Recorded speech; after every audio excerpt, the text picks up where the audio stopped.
Hi, I'm Ferris J, helping people overcome stress and anxiety.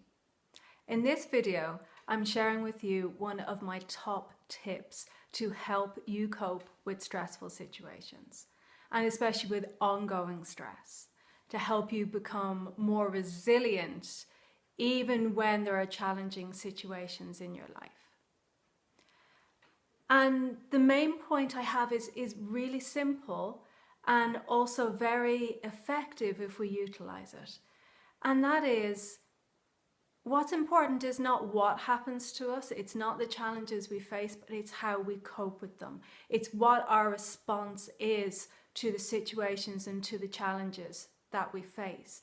If we can control our response, how we perceive and then how we interpret those situations, it can make it a lot easier to deal with.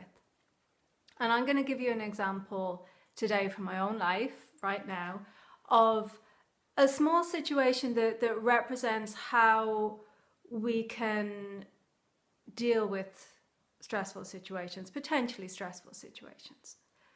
So I'm looking really here at self-talk, about that inner response to a potential situation. Now, I live in Ireland. We have a really lovely mild climate. We get snow very rarely. I have a flight to catch tomorrow and we have snow. I'm looking out on a very beautiful snowy scene and there's more snow forecast for tomorrow. Now, I could, and I did for a few minutes, have some negative thoughts when I got up this morning and I saw the snow.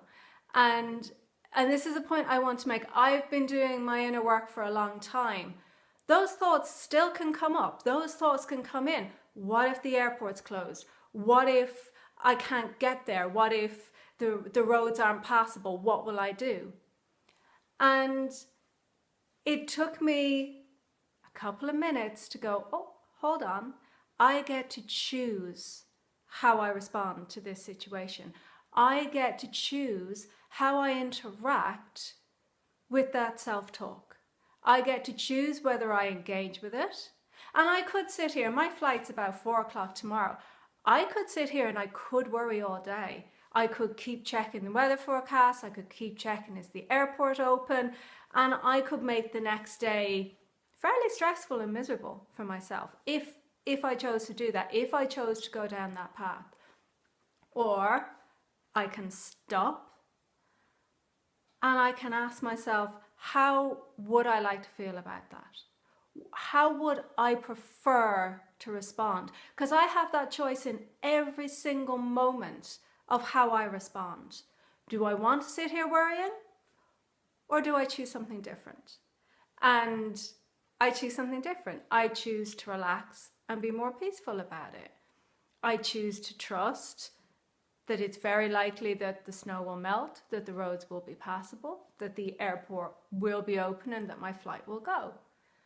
And in all honesty, even if it doesn't, even if the flight doesn't go or the airport closes, I'm not going to waste my 24 hours between now and then worrying about it. In the moment, if I'm calm, if I'm present with myself, I'll deal with it appropriately. I have friends in Dublin. I could go stay somewhere overnight while I'd wait for another flight. It's not going to be the end of the world. But if I let my monkey mind chatter away, going, oh, what if this happens? What if that happens? What if it's not good? I can make my whole trip a misery. And that's what I see so often with my clients, that they pick up on that negative worry and they run with it and they escalate it. And my simplest tip to you is that doesn't have to be the way it is. It can be as simple as just saying, no, I'm choosing to think differently. And just to take a few breaths, to be calm and choose how you'd like to feel instead. I share this in my free guide. Go from the negative to what you would prefer to feel. I prefer to feel peaceful. Also prefer to feel excited that I'm going out on a trip. And I get to choose that. So that's my incredibly simple tip for you today. You get to choose in every moment how you engage with your thoughts, with the self-talk. You don't have to run with them. You have the choice to just be quiet for a moment and say, no, I'm going to choose something different. I'm going to choose to feel peaceful. I'm going to choose to be calm. And that way it's also easier to take practical steps if you need to take them, rather than when you're stressed and in that monkey mind. Come back to a place of calm, and then it's much easier to move forward. I will be back next week with my second tip on resilience, so please look out for that. You can subscribe to the channel to make sure you don't miss it, and you can check the link below for that free guide. Thank you very much for watching. I've been Ferris J. Bye for now.